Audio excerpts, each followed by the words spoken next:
बिस्मिल्लाहिर्रहमानिर्रहीम। अस्सलाम वालेकुम नाज़रीन, आप देख रहे हैं प्रोग्राम बिलाल हैदर चट्टा के साथ।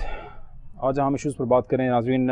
एक पॉजिटिव न्यूज़ से आगाज़ करूंगा अपने शो का, और वो ये है कि डॉलर इंटरबैंक में मज़ीद नीचे आ गया और आज 65 पैसे की कमी से 294 रुपये 25 पैसे पर आ गया।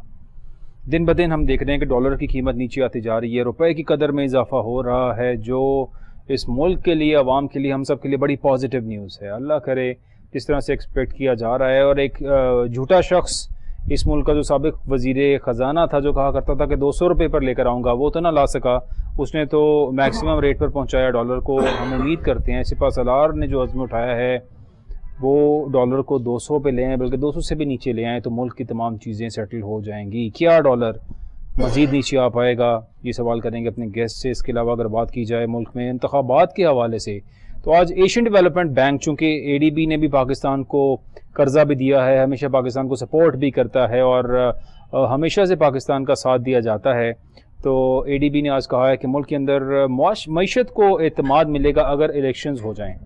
इलेक्शंस मुल्क के अंदर होने चाहिए हैं। और कमर दिलशाद साहब की कुछ खबर उन्होंने ये भी दी है कि 15 से 25 जनवरी के दौरान इलेक्शंस हो जाएंगे, यानी आने वाले साल के 15 से 25 जनवरी के दौरान 2024 में इलेक्शंस होने का भरपूर तवक्को है उनको कि इलेक्शंस हो जाएंगे।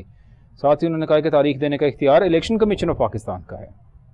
कमर दिलशाद साहब ने यह भी कहा। और इलेक्शंस के हवाले से इलेक्शन कमीशन ऑफ पाकिस्तान जो है, उन्होंने आज आइंदा इंतखाबात के लिए ज़ाब्ता अखलाक से मुतल्लिक इजलास बुलाया था, जिसके अंदर उन्होंने मीटिंग की है और कोशिश की जा रही है किसी भी तरह से अपकमिंग इलेक्शंस के लिए कुछ ना कुछ अनाउंसमेंट की जाए, कोई तैयारियाँ की जाएँ। साथ ही बात करेंगे कुछ भारत के बारे में भी, और आज सेक्रेटरी खारजा ने बड़ा भरपूर मुँह तोड़ जवाब दिया भारत का और भारत की कार्रवाइयों का। और ये भी उन्हें कहा कि भारत पाकिस्तान के अंदर अदम इस्तेहकाम पैदा करने के लिए कार्रवाइयाँ कर रहा है, और आज से नहीं कर रहा, हमेशा से करता आ रहा है, जिसकी मिसाल उन्होंने कुलभूषण यादव से दी और कहा कि हमारे पास एक इंडियन नेवी का अफसर भी यहाँ मौजूद है जो कि हाजिर सर्विस है। हाजिर सर्विस एक इंडियन नेवी का अफसर पाकिस्तान के अंदर डिटेन्ड है, जो सबसे बड़ी इसकी जो है, इसका सबसे बड़ा सबूत है। इससे बढ़ के क्या होगा कि इंडिया हमेशा से पाकिस्तान के अंदर तमाम तखरीबकारी और तमाम वो कार्रवाइयाँ जो अदम इस्तेहकाम पाकिस्तान में पैदा करे, उसके अंदर मुलव्विस रहा है। इस सब पे गुफ्तगू करेंगे। हमारे साथ स्टूडियोज़ में मौजूद हैं ख्वाजा अयूब नसीम साहब। Thank you so much for joining us Khwaja साहब। जुल्फ़िकार अली बदर साहब भी हमें ज्वाइन करेंगे। अपनी बात का आगाज़ करता हूँ ख्वाजा अयूब नसीम साहब से, starting with the positive news. Khwaja साहब, जो डॉलर का रेट है 294 रुपये 25 पैसे पे आज आ गया, और ये एकदम से इतना बड़ा, इस तरह से बड़ा कि ओपन मार्केट तो आउट ऑफ कंट्रोल हुई और 340 से भी तजावुज़ कर गया था एक वक्त पर। फिर उसके बाद लगाम डली। सिर्फ एक लगाम डलने से डॉलर की प्राइस इस तरह से नीचे आई कि हम सब ने देखा कि आज इंटरबैंक और ओपन मार्केट का बहुत थोड़ा फ़र्क रह चुका हुआ है, जो रहना ऐसे ही चाहिए था। लेकिन सिर्फ लगाम डलने से अगर ये सब कुछ हुआ है, बाकी सब कुछ ठीक हो रहा है, do you think that we are going in the right direction? बहुत शुक्रिया छोटा साहब। मैं सबसे पहले तो ये आपको बताऊं कि मैं इकोनॉमिस्ट तो नहीं हूँ, मैं एक्स बैंकर ज़रूर हूँ, और एक्स बैंकर होने की हैसियत से जो मेरी एक्सपर्टीज़ है अल्हम्दुलिल्लाह वो कोर्ट भी मुझे एक्नॉलेज करती है।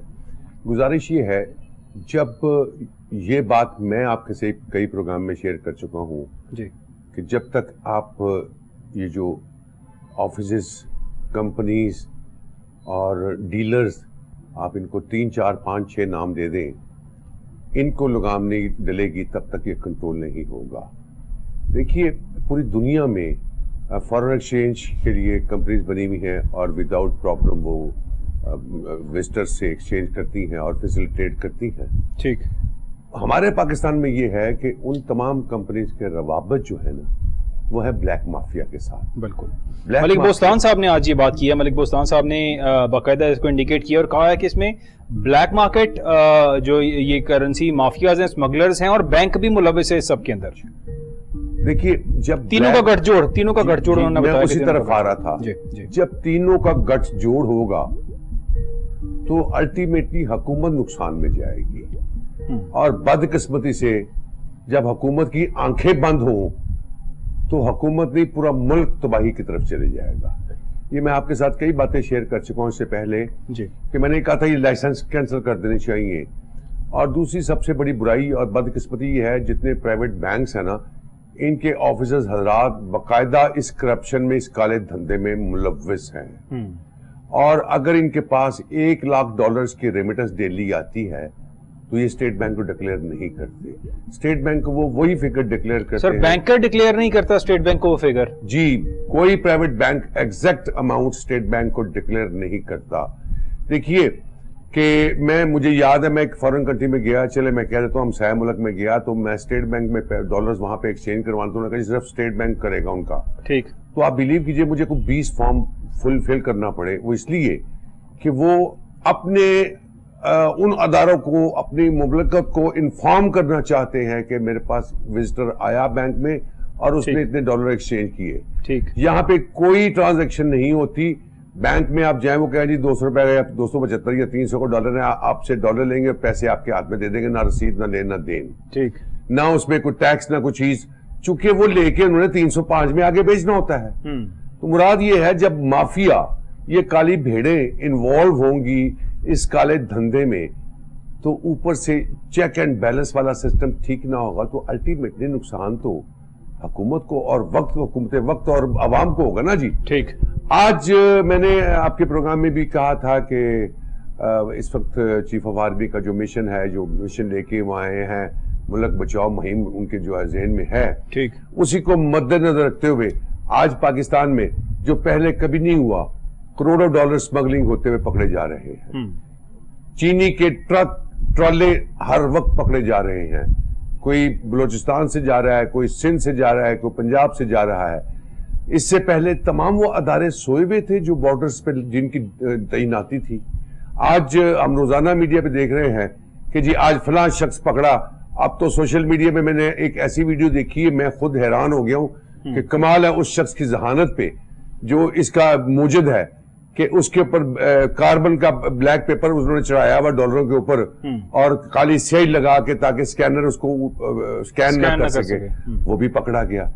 دیکھیے جب ایجنسیز، ادارے یا حکومت وقت یہ ڈیسائیڈ کر لے کہ وہ پاکستان کو اسٹیبل کرنا چاہتے ہیں، عوام کی فلاح و بہبود کے کام کرنا چاہتے ہیں، تو کوئی دو رائے نہیں، وہ وقت دور نہیں کہ یہ جب سب کچھ کنٹرول ہو جائے گا. اور بینگ اے بینک ایکسپرٹ، جو میرے پاس بینکنگ ایکسپیرینس ہے، آپ نے بھی کہا 295، آپ 10 سے 15 دن کا انتظار کیجئے. یہ میری اپنی اسیسمنٹ ہے، یہ 250 اور 275 کے درمیان ڈالر آ جائے گا. اور چونکہ اس وقت 2 4 5 6 دن اگر یہی سلسلہ رہا پکڑ دکڑ کا، تو ڈالر افغانستان نہیں جائے گا، چونکہ ساری کی ساری فارن کرنسی آپ کی ٹرانسفر ہو رہی ہے، سمگل ہو گیا افغانستان. جتنا بلیک مارکیٹنگ ہے، وہ جو بلیک مافیا ہے، کرپشن ہے، کالا دھن ہے، وہ وہاں سے افغانستان سمگل کرتے ہیں اور وہاں سے ٹرانسفر ہو کے وہ فارن کنٹریز ان کے اکاؤنٹوں میں چلے جاتا ہے. میجر موجد جو ہے ہمارے ملک کی تباہی کا وہ افغانستان ہے، چونکہ تمام جو کالے دھن والے ہیں ان کے روابط وہاں کے ان لوگوں کے ساتھ ہیں. آج افغانستان کی جب سے ڈالر رکا ہے ان کی کرنسی بھی نیچے آنا شروع ہو گئی ہے. ان کی کرنسی تو ویسے ہی اسٹرانگ ہو رہی ہے، پاکستان سے زیادہ بہتر جا رہے ہیں. ذوالفقار علی بدر صاحب پاکستان پیپلز پارٹی کے رہنما ہیں، انہوں نے ہمیں جوائن کیا ہے. بہت شکریہ ذوالفقار صاحب جوائن کرنے کا. بہت شکریہ سر. پاکستان پیپلز پارٹی کی سی میٹنگ بھی ہو گئی اور ایک دم ہم نے دیکھا کہ پیپلز پارٹی اور مسلم لیگ نون کے درمیان اختلافات شروع ہو گئے اور ایک دوسرے کے جو لیڈرز تھے انہوں نے برا بھلا کہنا شروع کر دیا. حنیف عباسی صاحب نے بڑی کنٹروورشل باتیں کر دی بھٹو صاحب کے بارے میں، آپ کی پارٹی کے بارے میں بہت کچھ انہوں نے کہہ دیا. اگلے ہی دن اس پہ معذرت بھی کی، لیکن باقی بھی ہر طرف ایک دوسرے پہ پھر سے کیچڑ اچھالنے والا، الزامات کی بوچھاڑ کرنے والا. رانا ثناء اللہ صاحب پہ 14 ارب جو ہے وہ یعنی 14 لاکھ ٹن چینی سمگل کرنے کا الزام بھی لگا دیا گیا پیپلز پارٹی کی جانب سے. الزامات کی بوچھاڑ ہو رہی ہے. جب تک حکومت میں تھے، اکٹھے تھے تو بڑے خوش چل رہے تھے. اب کیوں سر اختلافات کا شکار ہو گئی ہیں دونوں جماعتیں؟ بسم اللہ الرحمن الرحیم. بہت شکریہ بلال صاحب، آپ نے اپنے پروگرام میں بلایا. دیکھیں یہ جو ساری باتیں کر رہے ہیں یا بھٹو صاحب کے بارے میں، اصل بات یہ ہے کہ پیپلز پارٹی اور مسلم لیگ نواز جو ہیں یہ دو علیحدہ جماعتیں ہیں، دونوں کی علیحدہ آئیڈیالوجی مینیفیسٹو ہے. پیپلز پارٹی کی تو آئیڈیالوجی ایک ایسی آئیڈیالوجی ہے جس کو سارے دشمن بھی مانتے ہیں. تو लोगों को रिजर्वेशन होती हैं, चीजें होती हैं, मुखालफत भी होती है, लेकिन इन पार्टियों के अंदर आप देखें, असल बात यह है कि जब से मियां नवाज शरीफ साहब ने टेक ओवर किया है और फिर जो ज़ियाउल हक के नजरिए के रखने वाले लोग हैं जो कि भुट्टो साहब को मानते ही नहीं, फिर वो आपको पता है दिल में गुबार तो रखते हैं, उन्होंने कहीं ना कहीं तो कोई ना कोई ऐसी बात करनी है। ठीक, हम तो जब से बड़े हो रहे हैं देखते आ रहे हैं कि ऐसे ज़ियाउल हक की बाकियात के जो लोग हैं गुफ्तगू करते हैं, लेकिन ठीक है हम सुनते भी हैं, जवाब भी देते हैं, बर्दाश्त भी करते हैं, लेकिन वो सिलसिला बंद नहीं हो रहा। बाकी रह गई पार्टियों के अंदर जो एक दूसरे के बारे में बात होती है। देखिए जब तक इकट्ठे हों तो फिर होता है, जब कोई मामला, जब आपस में बातचीत का रास्ते या बातचीत के सिलसिले बंद हो जाएं तो फिर वो भी इल्जामात लगते हैं जो बातें नहीं हो रही होती। तो कोलिशन का एक अच्छा तजर्बा था, इकट्ठे चले। पीपल्स पार्टी के चेयरमैन बिलावल भुट्टो जरदारी साहब के बारे में उस वक्त PMLN के जो प्रेसिडेंट है मियां शहबाज शरीफ साहब, उन्होंने उनको क्रेडिट दिया कि बिलावल साहब की वजह से ये हुकूमत चली है और यूनाइटेड रही है। बिकॉज बहुत सारी जगह पे सेक्रीफाइस किया, कॉम्प्रोमाइज किया और लचक दिखाई और एक दूसरे को बर्दाश्त किया। सर बिलावल भुट्टो साहब ने शिकवा किया है और उन्होंने कहा कि शिकवा मेरा नून लीग से है कि लेवल प्लेइंग फील्ड हमें नहीं मिल रही है, और इस तरह से महसूस हुआ बिलावल साहब की गुफ्तगू से। वो कह रहे हैं कि जिस तरह से अभी की हुकूमत और हुकूमत में बैठे हुए जितने भी लोग हैं वो सब उनको सपोर्ट कर रहे हैं। लेवल प्लेइंग फील्ड ना मिलने की क्या बात है कि क्या इस टाइम निगरान सेटअप में बैठे हुए लोग नून लीग को सपोर्ट करते नजर आ रहे हैं? क्यों लेवल प्लेइंग फील्ड का जो है वो गिला किया बिलावल भुट्टो साहब ने? देखिए लेवल प्लेइंग फील्ड की वजह ये बनी कि जहां पे जब तक इलेक्शन का स्केड्यूल अनाउंस ना हो तो तरक्याती काम जो है, जो हुकूमत अप्रूव करके गई हो, जिसका बजट पास करके गई हो, वो काम नहीं रुकते। अभी सिंध में तमाम तरक्याती फंड खास तौर पे जो सैलाब ज़दगान को फैसिलिटेट करने के हवाले से वो बंद कर दिए गए हैं और पूरे पाकिस्तान में काम हो रहे हैं, खास तौर पे पंजाब में। और पंजाब के अंदर और सेंटर के अंदर आज भी वो लोग जो है फैसला करने वाले वो लोग बैठे हुए हैं हुकूमत के अंदर कि जिनका ज्यादातर जो झुकाव है खासतौर पे ब्यूरोक्रेट्स का नून लीग की जानिब है। ठीक, तो जब एक पार्टी जो आपके साथ मिलके चल रही हो, बातचीत कर रही हो और आपने अपनी सियासत को डैमेज किया और मुल्क को बचाया, कल को वो आपको एकदम जो है पीछे छोड़ के और उसके बाद अपना फायदा लेने के लिए अपने लोगों को हुकूमत में एडजस्ट करने के लिए पीपल्स पार्टी तो ये समझती है कि जितनी भी हुकूमतें आती हैं, केयरटेकर गवर्नमेंट आती है, इनमें नॉन पॉलिटिकल लोग होने चाहिए, ऐसे लोग होने चाहिए जिसका किसी भी पार्टी की तरफ कोई झुकाव ना हो। ठीक, और किसी भी पॉलिटिकल पार्टीज के साथ उनकी कोई ऐसा अफिलिएशन ना हो।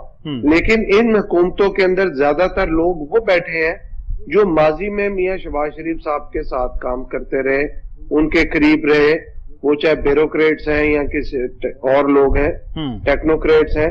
तो ऐसे मेजॉरिटी काफी ज्यादा लोगों को जो है इस हुकूमत के अंदर एडजस्ट किया गया और ये नजर आ रहा है कि PMLN को फेवर दी जा रही है या PMLN ने फेवर ली है। तो पीपल्स पार्टी तो तमाम पिछली जितनी भी केयरटेकर गवर्नमेंट्स आई है, तो पीपल्स पार्टी का तो कभी भी कोई रोल नहीं, यानी पीपल्स पार्टी को पंजाब में अपने लिए हालात मुश्किल नजर आ रहे हैं इन कमिंग फ्यूचर इलेक्शंस? नहीं चट्टा साहब, ऐसा नहीं है। जो इलेक्शन है वो तो इलेक्शन में तो एक मुकाबले की फजा होगी। ठीक, लेकिन आप एक चीज नोट करते हैं कि जब आप इलेक्शन SP, पटवारी, DC, AC के साथ सपोर्ट से लड़े और एक बंदा आवाम की ताकत से लड़े तो फर्क तो पड़ता है सर। लेकिन इनका रोल तो कभी भी खत्म नहीं हुआ और ना खत्म हो सकता है, ये रोल तो हमेशा रहेगा। तो भाई असल बात ये है ना कि अब ये देखना है कि जहां पे हम बात करते हैं free, fair and transparent election की जी, तो इलेक्शन के अंदर ट्रांसपेरेंसी तो फिर नजर नहीं आती होते हुए। यहाँ पे तो अभी हमारी तो एक इलेक्ट्रॉनिक वोटिंग मशीन का कॉन्सेप्ट आया था जिसको मुस्तरद किया तमाम जमातों ने मिलकर। सर वो अगर इलेक्ट्रॉनिक वोटिंग मशीन आती तो शायद ये AC, DC, returning officer in सबसे जान ना छूट जाती। देखिए वो बिल्कुल इलेक्ट्रॉनिक वोटिंग मशीन का बिल्कुल रोल आया था जी वो एक इसलिए खत्म की गई क्योंकि उसके अंदर कोई ट्रांसपेरेंसी नहीं थी। तमाम जो स्टेक होल्डर्स थे उन सबको लेके उनको कॉन्फिडेंस देके उनकी मुशावरत के साथ वो शामिल करना चाहिए था। उस टाइम पे जब इलेक्ट्रॉनिक वोटिंग मशीन को शामिल किया गया तो एक पॉलिटिकल पार्टीज ने सिर्फ एक स्टेक होल्डर्स की मर्जी शामिल थी।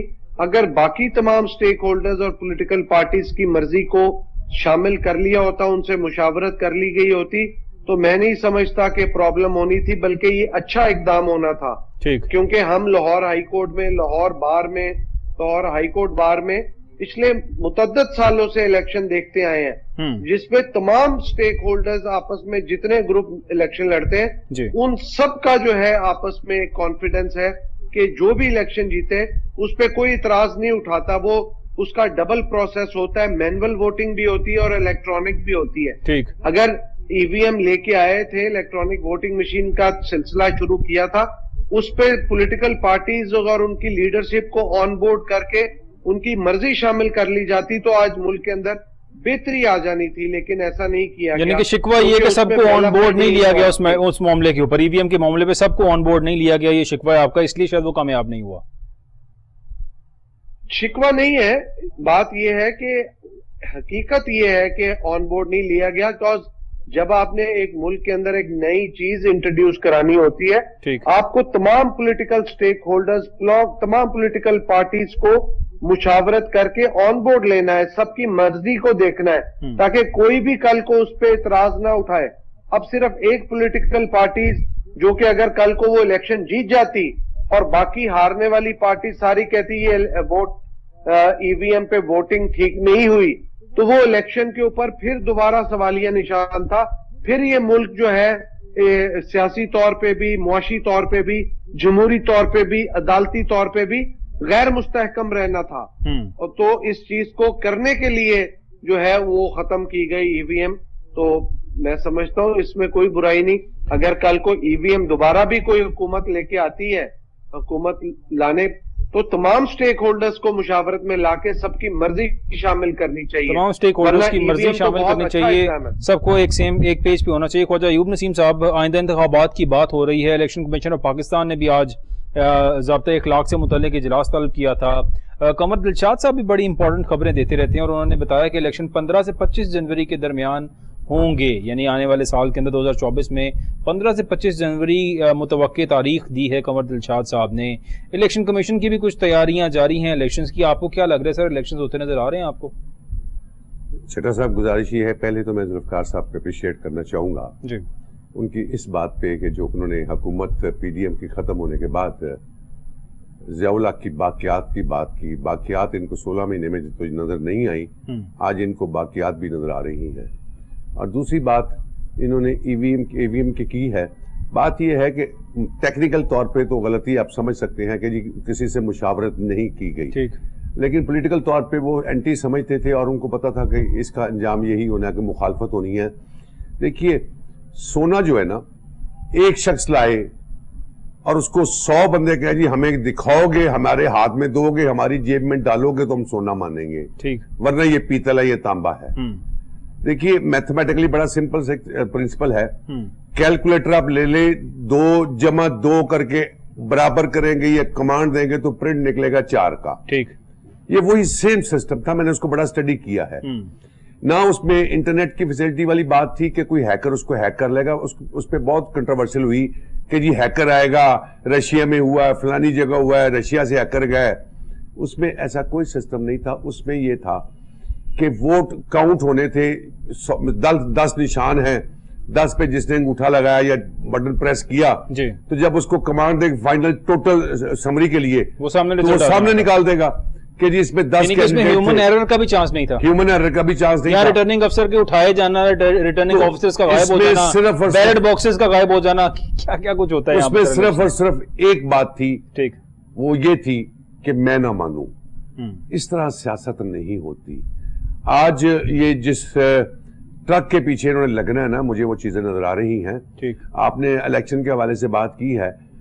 कमर दिलशाद साहब इस वक्त को सेक्रेटरी इलेक्शन कमीशन तो नहीं है जी, एक सूबाई मिनिस्टर है اور میرا خیال ہے کہ اگر کوئی شاید پرائم منسٹر آف پاکستان اگر اس کی وضاحت دیتے یا اپنی کوئی ایسی سپیچ کرتے تو میں ان کی بات کو بلیو کرتا. بہرحال اگر ایک شخص یہ آ کے آن ایئر کہہ رہا ہے کہ جی 15 سے 25 جنوری تک ہو جائیں گے تو اچھی بات ہے.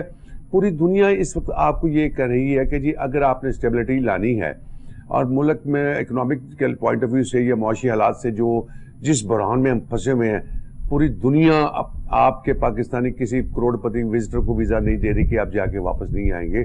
ہماری اوقات پاکستانی ایک شہری کی اوقات تو یہاں تک آ گئی. تو جب حالات ایسے اسٹیبل نہیں ہوں گے تو ملک ترقی کہاں کرے گا.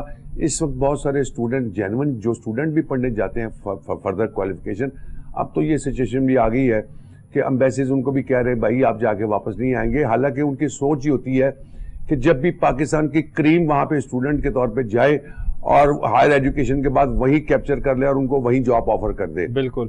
تو مراد یہ ہے کہ اس چیف صاحب کے ذہن میں جو ویژن ہے, اگر تو یہ ویژن سال 6 مہینے چل گیا, میرا خیال ہے کہ سال 6 مہینے اگر یہ سمگلنگ بند رہی, اگر یہ پکڑ دھکڑ شروع رہی, یہ کنٹینر رکتے رہے, سمگلنگ رکتی رہی, تو پاکستان میں بہت ساری میرا خیال ہے کہ پازیٹیو سائن نظر آئیں گے.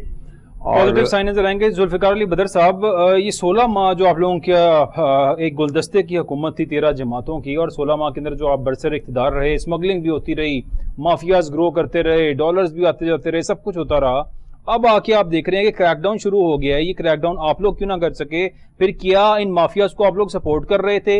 اور ظاہر نظر بظاہر ایسے ہی آ رہا ہے کیونکہ اب جس طرح سے چیزیں کنٹرول ہونا شروع ہو رہی ہیں, وہ پاور سیکٹر ہو, وہ منی ایکسچینجز ہوں, وہ بارڈرز پہ اسمگلنگ ہو, سب کچھ ٹھیک ہوتا نظر آ رہا ہے. آپ لوگ یہ کیوں نہ کر سکے جو منتخب حکمران تھے؟ دیکھیں, سیاسی حکومتیں جو ہوتی ہیں نا, جب وہ خاص طور پہ کچھ عرصے کے بعد پاور میں آئے اور بہت سارے ایسے لوگ جو منسٹریز میں آتے ہیں, پہلی دفعہ آتے ہیں, تو ان کو بڑا ٹائم لگتا ہے, کم از کم 5-6 ماہ لگتے ہیں. سر لیکن یہ تو سب تجربہ کار لوگ تھے سر, یہ تو کہہ کے یہ آئے تھے کہ ہم تجربہ کار لوگ ہیں, ہم نے کو پہلی بار نہیں آنا, ہماری ورکنگ کمپلیٹ ہے. شہباز شریف صاحب تو آپ کے ساتھ, آپ کی جماعت کے ساتھ مل کے کہتے تھے 6 ماہ کے اندر اس ملک کی معیشت کو ہم ٹھیک کریں گے, اور باقاعدہ فگرز دیتے تھے کہ پیٹرول پرائس 70 روپے لیٹر ہونی چاہیے ہے. مفتاح اسماعیل صاحب کہا کرتے تھے 12 روپے کا یونٹ ہوگا بجلی کا اس ملک کے اندر. یہ سب فگرز عوام کو بتا کر تو آئے تھے آپ سر.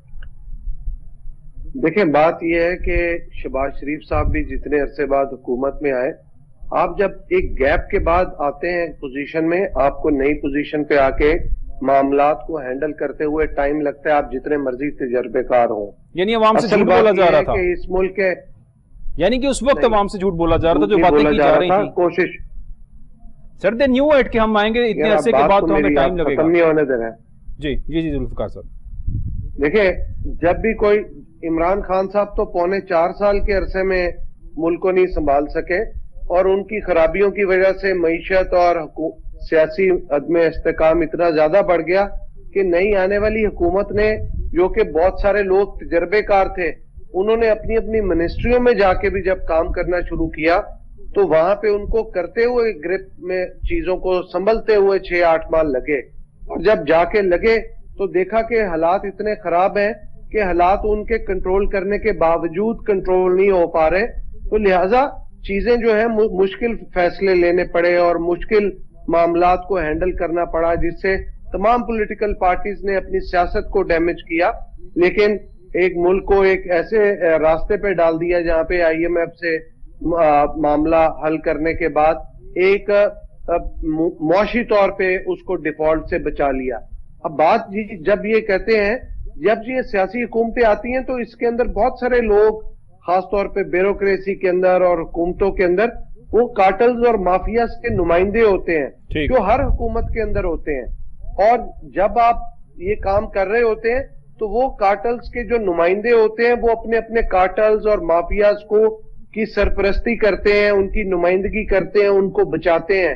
سر یہ گزشتہ حکومت میں کارٹلز کے, اور can you name out some name جو کارٹلز کے نمائندے رہے پچھلی حکومت کے اندر جو منسٹریز میں؟ دیکھیں, آپ اس سے اندازہ لگائیں کہ sugar, fertiliser, LNG, LPG, oil, اس طرح کے بہت سارے ایسے جو سو آن اینڈ سو فورتھ, بہت سارے ایسے جو ہیں سیکٹرز ہیں, ٹیکسٹائل, जो इनको फायदा देते रहे। इस मुल्क में अमीर कौन होता है? सियासी हुकूमतों में, और ऐसी हुकूमतों में लोग ही अमीर होते हैं जब बैंकों से कर्जे लेके माफ करा लेते हैं, SROs इशू करा लेते हैं, बिजली चोरी कर लेते हैं, गैस चोरी कर लेते हैं, टैक्स चोरी कर लेते हैं, और हुकूमत के ज़राए वसाइल से अमीर होते हैं। आज लिस्ट निकाल लें, पाकिस्तान के अंदर 42,000 से ज्यादा लोग मौजूद हैं। सर यानी आपको कहने का मतलब ये है कि जो ये हुकूमतें आएंगी, जो सियासी हुकूमतें इस मुल्क पर आएंगी, वो आगे कार्टल्स का और माफियाज को कंट्रोल नहीं कर सकते हैं, वो इन चीजों को हैंडल नहीं कर सकते हैं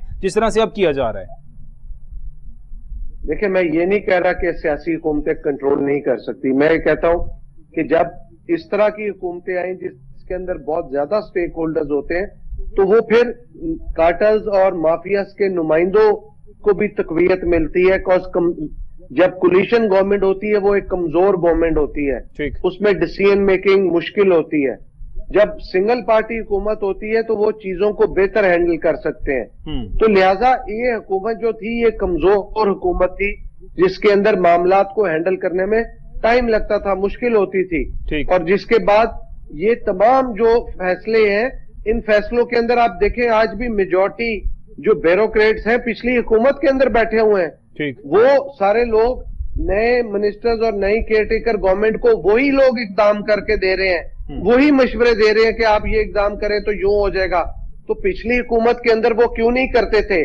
क्योंकि यही समझने की जरूरत है कि इस मुल्क के अंदर स्ट्रक्चरल रिफॉर्म्स और रूल्स ऑफ बिजनेस को अमेंडमेंट की जरूरत है, और जो कि एक स्ट्रॉन्ग हुकूमत आके कर सकती है। सर, जो आर्मी चीफ का 10 पॉइंट एजेंडा है, आर्मी चीफ का 10 पॉइंट एजेंडा, जिसमें starting with the corruption of the bureaucrats and politicians, यानी इस मुल्क के अंदर जो बात की 10 पॉइंट एजेंडा दिया आर्मी चीफ ने, और उसके बाद चीजें राइट डायरेक्शन में जाती हुई नजर आ रही हैं। I have to take a short break, और मैं अपनी बात का यहीं से आगाज करूंगा, और सवाल मेरा होगा जुल्फिकार अली बदर साहब से। नाज़रीन, stay with us, will be right back.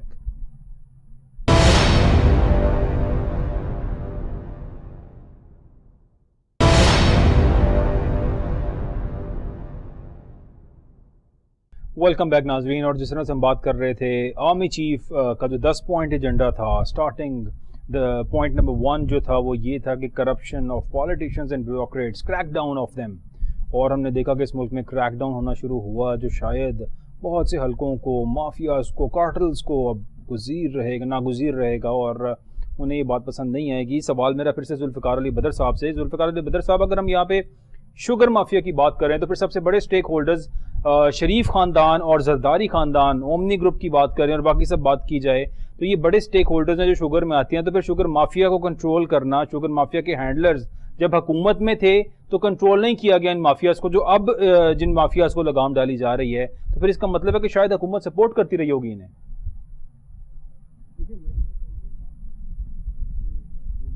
अंदर जो है बहुत सारे ऐसे लोग होते हैं जो किसी न किसी कार्टल्स और माफियाज की नुमाइंदगी करते हैं। आर्मी चीफ का ये जो इकदाम है, इस इकदाम के ऊपर आर्मी चीफ को अप्रिशिएट करना चाहिए, और उनको इस चीज के ऊपर नोटिस लेना चाहिए कि सिर्फ ब्यूरोक्रेट्स या पॉलिटिशियन नहीं, पॉलिटिशियन तो आटे में नमक के बराबर है। इसके अंदर, इस मुल्क के अंदर और बहुत सारे लोग, खासतौर पे हुकूमत में जब लोग सरकारी नौकरी पे आते हैं, ग्रेड 1 से लेके ग्रेड 22 तक, या कोई स्पेशल असाइनमेंट जिनको दी जाती है, उनकी नौकरी में आने से पहले से एहसास है, और जब वो नौकरी छोड़ के जाते हैं उस वक्त के उनके और उनकी फैमिलियों के एहसास से चेक किया जाए, और फिर उनका देखा जाए कि क्या है। इसी तरह जो पॉलिटिशियंस आते हैं, उनके भी और भी जो कारोबारी लोग हैं जो हुकूमत के साथ काम करते हैं, जिनको हुकूमत से फायदा मिलते हैं, जो हुकूमत के साथ जिनकी इन्वॉल्वमेंट है, वो कारोबारी शख्सियात भी हैं, और भी बहुत सारे लोग हैं,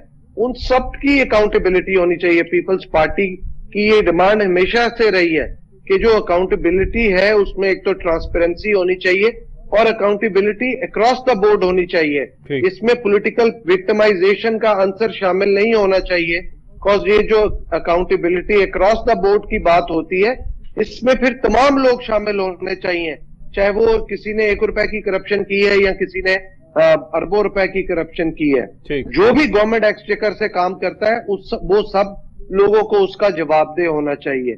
तो ये अच्छा इकदाम है, इसके ऊपर मामलात को लेके चलें।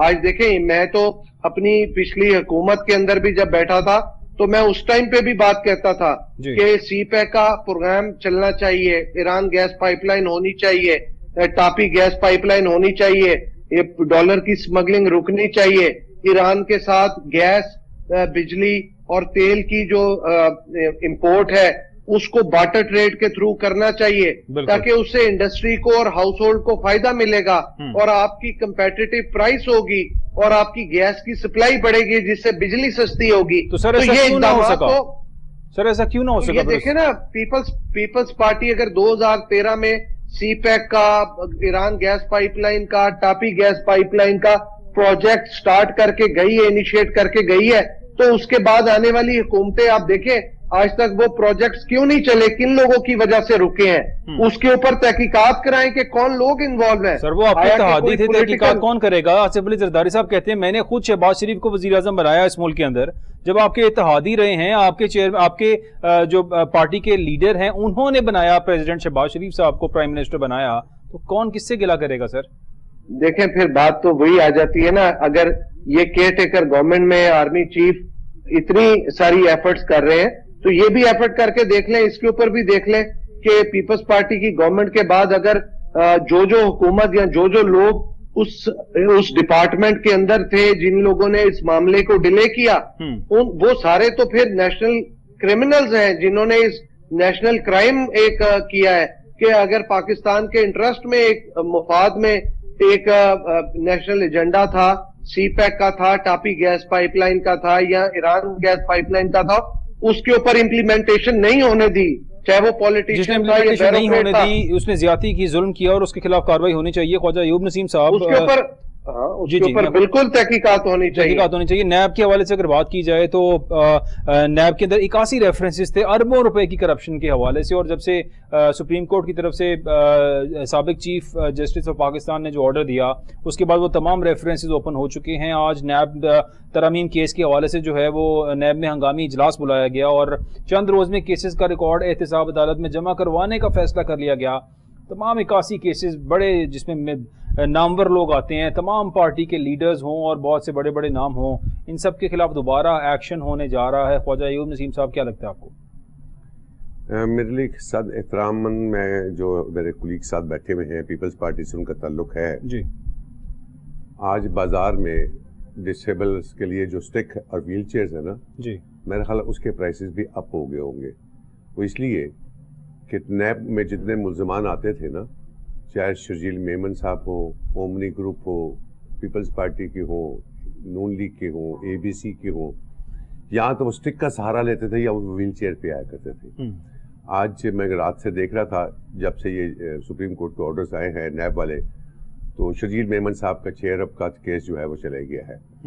मुराद ये है, ये सब गठ जोड़ है, और अगर ये चीफ साहब स्टेप उठा गए, ये फैसले जो सालों में नहीं हो सके, उन्होंने अपने 10 पॉइंट एजेंडा जो आपने अपने खुद कहा है, पहले ही पॉइंट पे अगर ये एहतसाब दिनों में हो गया है, ठीक, दिनों में, तो फिर इलेक्शन भी 5 साल बाद ही होने चाहिए।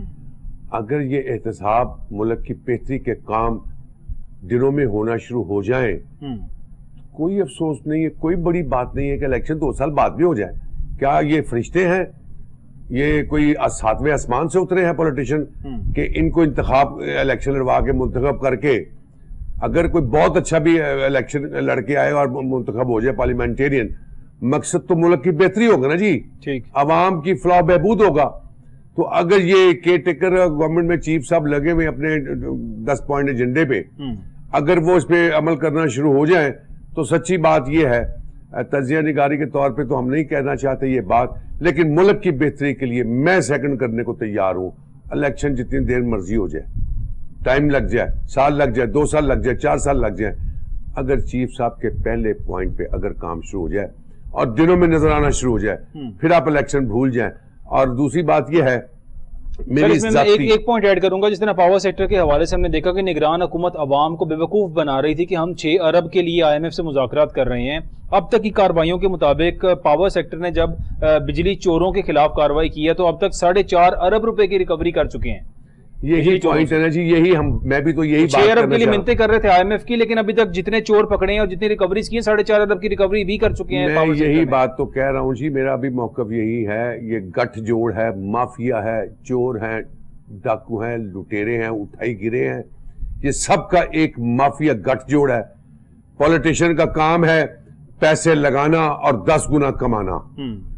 तो अगर 10 गुना वाली बात को हम इग्नोर कर दें तो मेरा ख्याल है अभी इलेक्शन होने नहीं चाहिए, पहले एहतसाब बहुत जरूरी है, ठीक, ताकि जो महंगाई, जो जुल्म सितम अवाम के साथ ये 18 महीने में हुआ है, या उससे पहले देखिए, मैं किसी पार्टी का नुमाइंदा तो नहीं हूं, इनके बकौल 4 साल में हुआ है। चलो यार उसका भी एहतसाब करो बाबा, उसका भी एहतसाब करो। उससे पहले 2013 में भी जो हुआ उसका भी एहतसाब करो, 13 के बाद जो हुआ उसका भी एहतसाब करो। जिस दिन ये 1 पॉइंट एजेंडा, 10 पॉइंट एजेंडा नहीं कहता, मैं 1 पॉइंट एजेंडा कहता हूँ, ये सबके लिए लेवल प्लेइंग फील्ड होगी, सबका एहतसाब होगा तो मुल्क ठीक होगा। आप जिस वक्त 1 पॉइंट एजेंडे पे आप अगर तो अभी तो जो स्मगलिंग और जो चीजें हैं रुक रही हैं, बिजली चोरों से 4-5 अरब पकड़ लिया, कराची में स्ट्रीट क्राइम के बहुत सारे मुलजमान को पकड़ लिया। किसको नहीं पता कि स्ट्रीट क्राइम में अफगानी लड़के इन्वॉल्व हैं? क्या ये लॉ एजेंसीज अंधी हैं, इनको नजर नहीं आता? आज ये उनको पकड़ के बाहर निकाल रहे हैं, पहले 18 महीने में नजर नहीं आया, 4 साल में उनको नजर नहीं आया, उससे पहले नजर नहीं आया। सब आंखें बंद करके कि जी कबूतर ने आंखें बंद कर ली कि जी बिल्ली नजर निकल जाएगी। रात ये है, ये धोखा है और कुछ नहीं है। और मेरा ख्याल है कि दिसंबर तक तो बहुत सारी चीजें हमें खुल के सामने आ जाएंगी, और दिसंबर तक अगर इसी तरह सिस्टम चलता रहा, पकड़ धकड़ चलती रही, डॉलर इसी तरह नीचे आता रहा, अल्टीमेटली बिजली भी नीचे आएगी, महंगाई कम होगी। अगर महंगाई इसी तरह चीजें कंट्रोल होके कम होती रही तो मैं ये दावे से कहता हूं कि आज पॉलिटिकल लोग जो है ना, पीपल्स पार्टी, नून लीग या किसी पॉलिटिकल जमात के लिए सड़कों में आने को तैयार अगर हो सकते हैं तो कल सड़कों पे आएंगे। भाई हमें यही फरिश्ता, यही मोमन, यही चीफ चाहिए, क्योंकि उनको तो अपनी सहूलियत चाहिए ना, ठीक, जैद हो बकर हो। मुझे ये आपका क्या गर्ज है? यानी अवाम को सिर्फ एक ही रिक्वायरमेंट है कि कोई भी शख्स आए यहाँ पे उनके लिए सहूलत करे, उनके लिए चीजें सस्ती करे, यहाँ पे उनको रिलीफ दिया जाए हर चीज के अंदर, और जो रिलीफ देगा अवाम उसी को फॉलो करेंगे। जुल्फिकार अली बदर साहब, सियासी जमातों को मौका मिला, आप लोगों को भी 16 माह मिले थे कुछ बेहतरी करने के लिए, लेकिन इन 16 माह के अंदर हर चीज की भरमार हो गई, महंगाई की 4 गुना महंगाई बढ़ गई इस मुल्क के अंदर। पेट्रोल की प्राइसेस देखें, बिजली की कीमतें देखें, सब कुछ देखें, डॉलर के रेट्स देखें, तो हर चीज के अंदर बेतहाशा इजाफा हुआ, जिसका मलबा आप लोग तजर्बाकार होते हुए भी पिछली हुकूमत पर डालते हैं। लेकिन बहरहाल I don't know people are buying it और नॉट, लेकिन आप क्या समझते हैं सर कि अगर ये जो 10 पॉइंट एजेंडा जिस तरह से काम होता आ रहा है, कोई 2-4 माह में और काम हुआ, डॉलर 250 से नीचे आ गया, तो फिर अवाम को ये निगरान हुकूमत और ये जो लोग हैं ये अच्छे नहीं लगना शुरू हो जाएंगे सियासी लोगों की बजाय? अल्लाह इस मुल्क को इतना खुशहाल कर दे कि डॉलर 200 से भी नीचे आ जाए, 100 रुपए के करीब आ जाए, और ये मुल्क इतना खुशहाल हो। इस मुल्क में कोई भी हुकूमत में हो, जब ये मुल्क खुशहाल होगा, एक मईशत का पहिया चलेगा, हम हुकूमत में हो या ना हो, ये मुल्क और मुल्क के अवाम खुशहाल हो तो आप और मैं भी खुशहाल होंगे। ये जो महंगाई बढ़ती है इससे मुझे, मेरी पार्टी के लोगों को, सबको तंगी है, हम लोग को खुश नहीं है। देखिए हम लोग को खुश नहीं है ये बढ़ती हुई महंगाई।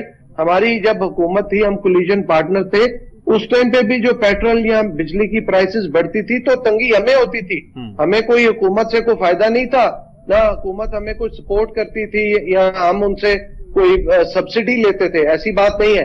बात यह है कि हुकूमत में उस वक्त आना, क्योंकि मुल्क की मईशत संभल नहीं रही थी। इमरान खान साहब ने जो IMF के साथ एग्रीमेंट किया था वो 1 साइडेड एग्रीमेंट था, क्योंकि शुरू के जो 8-9 माह है उस टाइम पे उनके अरस्तू और अफलातूनों से मईशत नहीं कंट्रोल हुई, और जो वो फैसले ले रहे थे फिर उसके बाद इनको IMF के पास जाना पड़ा, और IMF ने एक इनसे ऐसा एग्रीमेंट किया जिसकी वजह से आप देखें खान साहब से महंगाई नहीं रुकी, वो ट्रेंड ऊपर राइज की तरफ जा रहा था। उस टाइम पे 4 गुना कम महंगाई थी। मैं माजरत से आपकी बात काट रहा हूं, मैं थोड़ा सा ऐड अप करता हूं कि 4 गुना महंगाई कम थी। एक सेकंड सर, 4 गुना महंगाई कम थी। मिफ्ता इस्माइल साहब आए, उन्होंने आके 8वां रिव्यू कंटिन्यू किया, 8वां रिव्यू IMF के साथ मिफ्ता साहब ने कर लिया, آپ لوگوں کا ہی جب حکومت آئی تھی کولیشن گورنمنٹ 8واں ریویو مفتاح صاحب نے سکسیسفلی کیا اور ڈار صاحب نے 9th ریویو جان بوجھ کے 6-7 ماہ لیٹ کر کے بیٹا اگر کیا اکانومی کا. آپ کیسے کہتے ہیں کہ سر وہ آئی ایم ایف اتنا ناراض تھا, ورنہ 8واں ریویو ہی نہ ہوتا اگر آئی ایم ایف اتنا ناراض تھا تو سر؟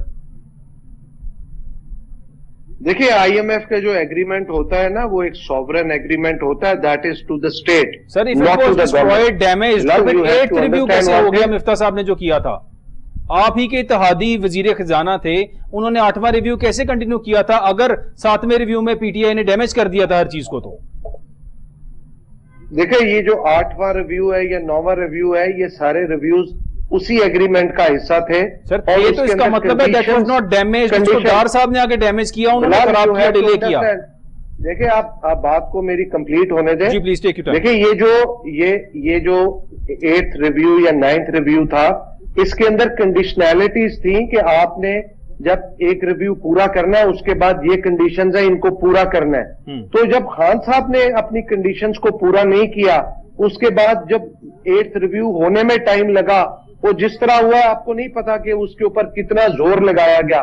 بلاول صاحب نے اور کتنے پاکستان کے اندر سے کس نے اس کے اوپر زور لگایا اور 9th ریویو کے لیے بھی بڑی کوشش کی گئی, لیکن وہ جو کنڈیشنلٹیز تھیں وہ میٹ نہیں ہو رہی تھی, جس کی وجہ سے پھر نئے جو ایس بی اے ہوا اس کے لیے پرائم منسٹر کو خود جانا پڑا اسحاق ڈار صاحب کو چھوڑ کے.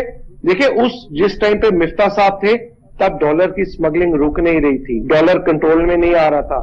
سر وہ تو ڈار صاحب کے ہوتے بھی نہیں رکی, اوپن مارکیٹ یہ تو ڈار صاحب نے بھی کلیم کیا ان کے ہوتے بھی نہیں رکی. دیکھیں یہی آپ کو بات بتانے لگا ہوں کہ مفتاح صاحب کے ہوتے ہوئے بھی ڈالر کا, انٹر بینک کا اور اوپن مارکیٹ کا, پھر ڈار صاحب کا. اصل پرابلم یہ تھی کہ اگر اس ٹائم پہ ڈار صاحب یا مفتاح صاحب اپنی گورنمنٹ کے اندر رہتے ہوئے if he would have put his foot down, انہوں نے اپنا زور کا ایک ڈنڈا پکڑا ہوتا اور وہ بینکوں کے ساتھ اور یہ جتنے منی ایکسچینج کمپنیز ہیں ان کو بلا کے ایف آئی اے کے تھرو مرغا بنایا ہوتا تو کسی کی جرت نہیں تھی. اس کا مطلب ہے کہ وہ دونوں نااہل تھے سر. دیکھیں آپ کے سامنے ان کی پرفارمنس ہے, دیکھیں آپ کے سامنے ان کی پرفارمنس ہے جو بھی انہوں نے کیا اسے. دیکھیں اس سارے معاملے کے اندر ان سے چیزیں ہینڈل نہیں ہو سکی, جس کی وجہ سے آج بھی پاکستان کے اندر جو مہنگائی کا ٹرینڈ ہے وہ بڑھ رہا ہے. سر مہنگائی کا ٹرینڈ بڑھ رہا ہے, چیزیں ہینڈل نہ ہو سکیں, یعنی کہ ذوالفقار صاحب جس سے چیزیں ہینڈل نہ ہو سکیں, جس سے چیزیں کنٹرول نہ ہو سکیں اسی کو نااہل شخص کہتے ہیں. خواجہ ایوب نسیم صاحب لاسٹ منٹ. بلال میری بات سن لیں. دیکھیں یہ جو آپ کی بات ہے نا اس بات کو آپ اس طرح سمجھیں کہ یہ جو سٹینڈ بائی ارینجمنٹ ہوا ہے $3 بلین کا, اس کے باوجود یہ دیکھیں کہ چیزیں کنٹرول نہیں ہو رہی اور نگران گورنمنٹ بھی پرائسز کو بڑھا رہی ہے. آپ کیا کہیں گے یہ سارے بھی نااہل ہیں اور پھر اس کا مطلب ہے کہ ان سے بھی چیزیں کنٹرول نہیں ہو رہی, پھر ان کو بھی آپ اسی ڈیفینیشن کے اندر لیں اور پھر اس کا مطلب ہے کی حکومت اور سابقہ حکومت میں فرق یہ ہے کہ عوام کو, مجھے بھی بڑا حکومت نے بے وقوف بنایا تھا اس بات پہ کہ ہم تجربہ کار لوگ ہیں, ہم آ کے آپ کے لیے سب کچھ ٹھیک کریں گے, ریلیف دیں گے, 6 ماہ میں ٹھیک کریں گے. سر وہ ان باتوں کے اندر میں بھی بہک گیا تھا شاید. وہ تجربہ کاری جو ہے نا کسی کے کام نہیں آئی. لاسٹ منٹ خواجہ ایوب نسیم صاحب پلیز. سر چٹا صاحب ذوالفقار صاحب کی اس بات کے بعد تو میرا خیال ہے یہ کلیئر ہو گیا ہے کہ ان کا اقبالی بیان ہے جی کہ یہ حکومت جو بھی تباہی کے موجب جو چیزیں لا سکی تھی اس میں یہ کولیشن پارٹنر تھے اور یہ اس کے باقاعدہ برابر حصے دار ہے. ٹھیک, اس تباہی کا یہ سارا سیرا مفتاح اسماعیل پہ ڈالیں گے یا اسحاق ڈار پہ ڈالیں گے, یہ تو انہوں نے مان دی کہہ دیا کہ ہاں ان کی وجہ سے ہے. تو پارٹنر تو آپ بھی تھے بابا, پارٹنر جب آپ بھی تھے تو آپ وزارت خارجہ چھوڑ دیتے نا. اس وقت کہتے ہیں ہم نہیں مانتے یہ تباہی کے مجھے جو چیزیں بن رہی ہیں آپ اس کے ذمہ دار ہیں, لیکن جس کے لیے کیا وہ سارا کیا کرائے پہ پانی پھر گیا. اب شرجیل میمن صاحب کل پھر انشاءاللہ کورٹ میں جائیں گے. بہت شکریہ. دوبارہ سے نیب کے کیسز کھل رہے ہیں اور دوبارہ سے نیب کی کاروائیاں ہو رہی ہیں. جو اربوں روپے کے ریفرنسز تھے, 81 ریفرنس تھے, نیب نے وہ کھولنے کا فیصلہ کر لیا ہے اور شاید ان تمام لوگوں کے خلاف اب کارروائی ہوگی. بہت شکریہ خواجہ ایوب نسیم صاحب آپ کا, تھینک یو سو مچ. ذوالفقار علی بدر صاحب thank you for your time. ناظرین آپ سب کا دیکھنے کا بہت شکریہ, خیال رکھیے گا, اللہ حافظ.